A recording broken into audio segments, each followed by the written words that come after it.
बिस्मिल्लाहिर्रहमानिर्रहीम। अस्सलाम वालेकुम। मैं नुमान हुसैन, आप देख रहे हैं पॉलिटिकल पोस्टमार्टम। वीडियो आई के टुडे पर नए वीडियो से सपोर्ट कीजिएगा, चैनल को सब्सक्राइब कीजिएगा। आज एक ड्रामेटिक सीन चलता रहा पूरा दिन। इमरान खान साहब को कब बेल मिली थी, कब उनकी ज़मानतें मंजूर हुई थी और वो कब घर पहुँचे हैं।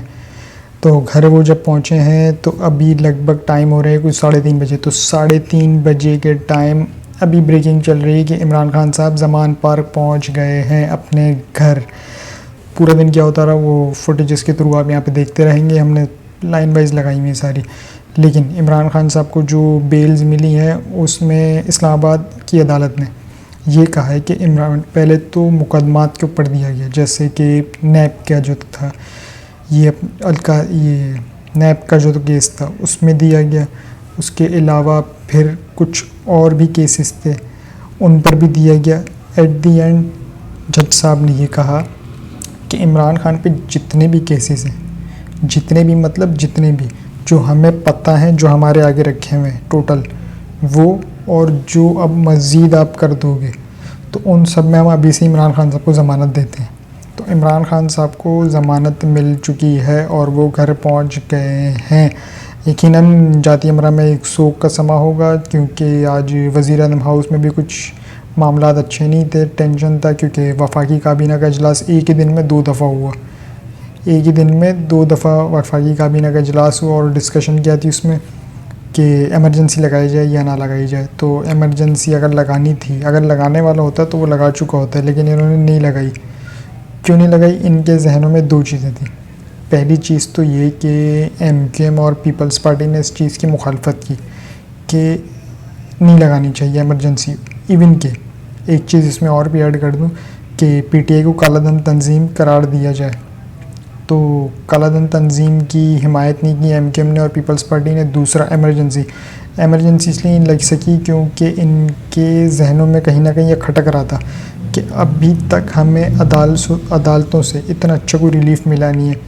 याद रहे 2007 में जब इमरजेंसी लगी थी तो सुप्रीम कोर्ट ने भड़का दी थी, उड़ा के हवा में फेंक दी थी, तो वो हट गई थी।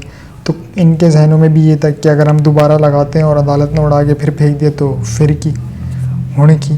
अब आखिरी पत्ता इमरजेंसी था ना, कि वो पत्ता फेंक दिया तो 10-12 दिन के लिए थोड़े ठंडे होकर बैठ गए, क्योंकि 10 दिन की इमरजेंसी होती है। लेकिन इमरजेंसी ऐसे भी नहीं लगती, सदर की अप्रूवल ज़रूरी हुई थी। सदर पाकिस्तान डॉक्टर आरिफ अलवी साहब वो जब दस्तखत करेंगे तब लगेगी, तो क्या दस्तखत कर देते? ये भी एक बात है। तो तमाम आज की सूरत हाल क्या थी वो थोड़ी सी आपके साथ शेयर करते हैं कि इमरान खान साहब को जब बेल मिली तो उन्हें जाने नहीं दिया गया। कभी क्या बहाना मार रहे हैं, कभी सिक्योरिटी क्लियरेंस का इशू, कभी क्या। लेकिन इमरान खान साहब का वहाँ रुकने का मकसद ये था कि ज़्यादा टाइम, लेकिन कि वो तहरीरी फ़ैसला लेकर निकलें, कि कोई बीच में अगर कोई गड़बड़ी करे भी तो उनके पास तहरीरी फ़ैसला और वो दिखा सकें। मेन मकसद ये भी था। दूसरा वो अपनी पर्सनल सिक्योरिटी, जो उनके साथ अब तक पर्सनल सिक्योरिटी रही है, वो उसका इंतज़ार भी कर रहे थे। खैर इमरान खान साहब की जब पर्सनल सिक्योरिटी आई और उनके हाथ में तहरीरी हुक्मनामा आया तो बाहर रेंजर्स मौजूद, एक टेंशन, फिर बीच में फायरिंग भी होने लग गई, हालात कशीदा। यानी कि इस्लामाबाद पुलिस, इस्लामाबाद आईजी ये नहीं चाहते थे कि इमरान खान साहब किसी भी तरह यहाँ से निकले, क्योंकि वो किसके अंडर में आते? राना सनाउल्लाह साहब के। राना सनाउल्लाह क्या कह सकते थे? नो वे, अगर ये इन्हें रिलीफ मिल भी गया तो हम फिर उठा लेंगे। तो राना सनाउल्लाह ने तो वार्न कर दिया था। तो लगभग ये आईजी साहब किसी उनके इशारों पे ही नाच रहे थे और उनका प्लान यही था कि पूरी रात इनको यहाँ ट्रैप करके रखो, फिर बोलो कि भाई हम आपको हिफाजती तहसील में लेते हुए लेके जा रहे हैं, और फिर उन्होंने वही करना था, अंदर डाल देना था। लेकिन इमरान खान साहब की एक स्ट्रेटजी अच्छी थी, उन्होंने एक वीडियो पैगाम जारी किया। वो वीडियो पैगाम क्या था? पहले आप जी सर। बिस्मिल्लाहिर्रहमानिर्रहीम। अब 3 घंटे हो गए हैं। 3 घंटे से मुझे इन्होंने यहाँ रखा हुआ है अदालत के अंदर, जाने नहीं दे रहा है। कभी कोई बहाना मारते हैं, कभी कोई बहाना मारते हैं। मैं आज सारी कौम को कह रहा हूँ कि अदालत ने मुझे हर जगह बेल दे दी है, मेरे ऊपर अब कोई केस नहीं है, मैं आज़ाद हूँ। उसके बावजूद इन्होंने मुझे यहाँ किडनैप किया हुआ है, ज़बरदस्ती रखा हुआ है। मैं सारी कौम को आज ये बताना चाहता हूँ कि इनकी बदनीयती है, ये फिर से कुछ करना चाहते हैं। सारी कौम तैयार हो जाए कि एक जब अदालतों के फैसले नहीं माने जा रहे, जिस मुल्क के अंदर कानून की हैसियत ही ख़त्म हो गई है, तो अवाम को पुरअमन एहतजाज करना चाहिए। नहीं तो हम भेड़ बकरियां बन गए हैं। अब जब आइन की भी कोई परवाह ना हो, जब कानून की भी परवाह ना हो, जो ताकतवर हो जो मर्जी चाहे कि अदालत ने फैसला कर दिया कि मैं आज़ाद हूं, 3 जजेस ने हाई कोर्ट के फैसला किया है, उसके बावजूद मुझे यहां रोका हुआ इन्होंने पिछले 3 घंटे से। मैं सारी कौम को अभी बता रहा हूं, आप पुरअमन तरीके से एहतजाज के लिए तैयार हो जाए। जी, तो ये था वो वीडियो पैगाम इमरान खान साहब का, जिस पर इमरान खान साहब ने वार्न किया और आवाम को इशारा दे दिया कि आवाम तैयार रहे, लेकिन पुरअमन का भी कहा। इसमें याद रखिएगा, इसमें पुरअमन का भी अल्फाज उन्होंने इस्तेमाल किया, लेकिन उन्होंने पहले कह दिया आवाम तैयार रहे, तो इनके हाथ पाँव फूल गए कि फिर कोई हालात गड़बड़ हो गए तो फिर क्या करेंगे। तो इसलिए आईजी साहब भागे भागे उन्होंने जल्दी किया और इमरान खान साहब को, ये फुटेजेस भी आप देख सकते हैं, इमरान खान साहब को फटाफट क्लियरेंस करवाई सिक्योरिटी की, अपने साथ गाड़ी में रखा और ले गए, आधे रास्ते का अपने साथ लेके गए। ये जो मनाजिर आप देख रहे हैं, ये इमरान खान साहब आईजी साहब के साथ जा रहे हैं उनकी गाड़ी में। थोड़ा सा जब फासला क्लियर हो गया, यानी कि जब वो कमरा अदालत के हताते से निकल गए, हदूद से निकल गए इस्लामाबाद हाई कोर्ट की, तो फिर वहाँ से वो अपने काफ़िले में शरीक हो गए, यानी कि उनके अपने प्रोटोकॉल के अंडर वो फिर अपने प्रोटोकॉल के अंदर लाहौर ज़मान पार्क की तरफ गामज़न। अब ज़मान पार्क की तरफ जब गामज़न हुए तो उसकी भी मनाज़र आप देख सकते हैं कि इमरान खान साहब जब रुके तो उनका किस तरह इस्तकबाल हुआ है। ये आप देख सकते हैं, रेस्ट रूम में थोड़ी देर के लिए रखे थे और फ्यूल वगैरह के लिए पेट्रोल पंप पर, तो कुछ इस तरह से इस्तकबाल हुआ। और फिर वहाँ से जब निकले तो उन्होंने एक और पैगाम जारी किया कौम के नाम। अब वो पैगाम क्या था वो भी ज़रा आप ये सुने पहले। बिस्मिल्लाहिर्रहमानिर्रहीम। हम निकल चुके हैं लाहौर के लिए, अल्लाह का करम है। आईजी इस्लामाबाद ने पूरी कोशिश की रोकने की, 3 घंटे में वो रोका छोड़ा कि जी बड़ा डेंजरस है। तो जब सड़क पर निकले बाहर, हमने जोर लगा के उसे कहा कि हम सारे, मैं पाकिस्तान को बताऊंगा कि तुम ये किडनैप कर रहे हो, हमें ज़बरदस्ती रोक रहे हो। फिर उसकी प्रेशर के ऊपर उसने छोड़ा और अब जब हम निकले तो खाली पड़ी थी सड़कें, कोई किसी किस्म का ख़तरा नहीं था। और अब मैं इंशाअल्लाह अगले 3 घंटे तक लाहौर पहुंचूंगा। और मैं जो लोग रास्ते में खड़े थे जो इस्तकबाल के लिए, मैं उन सब का शुक्रिया अदा करता हूँ। जी, तो जब मैं सड़कों पर निकला तो कुछ भी नहीं था, आईजी साहब ड्रामे कर रहे थे।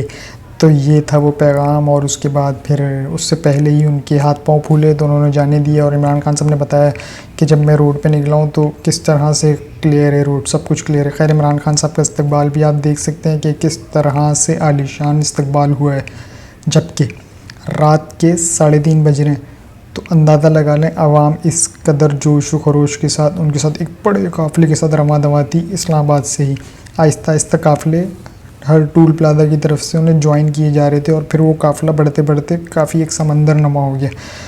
ज़मान पार्क पहुंचने में भी इमरान खान को साहब को बहुत टाइम लगा। और जब ज़मान पार्क पहुंचे तो ये फुटेज भी आप देख सकते हैं कि इमरान खान साहब की उनकी बहनों से मुलाकात हुई जो कि ज़मान पार्क में ही मौजूद हैं। तो ये थी कुछ सूरत हाल जो हमने आपके साथ शेयर की। अब थोड़ी सी ख़बरों की तरफ आए थे, इस तरफ ये तो था इमरान खान साहब का रुख। अब थोड़ा सा रुख कर लेते हैं ज़रा सरकार की तरफ। तो सरकार की हालत कुछ ठीक नहीं है, वो यूँ क्योंकि एक अहम केस समात के लिए मुकर्रर हो गया। वो कौन सा केस है? शरीफ ख़ानदान, जरदारी ख़ानदान और बाकी मानदा करप्ट टोले, एक और जुम्मा उनके ऊपर बिजली बन के गिरी है।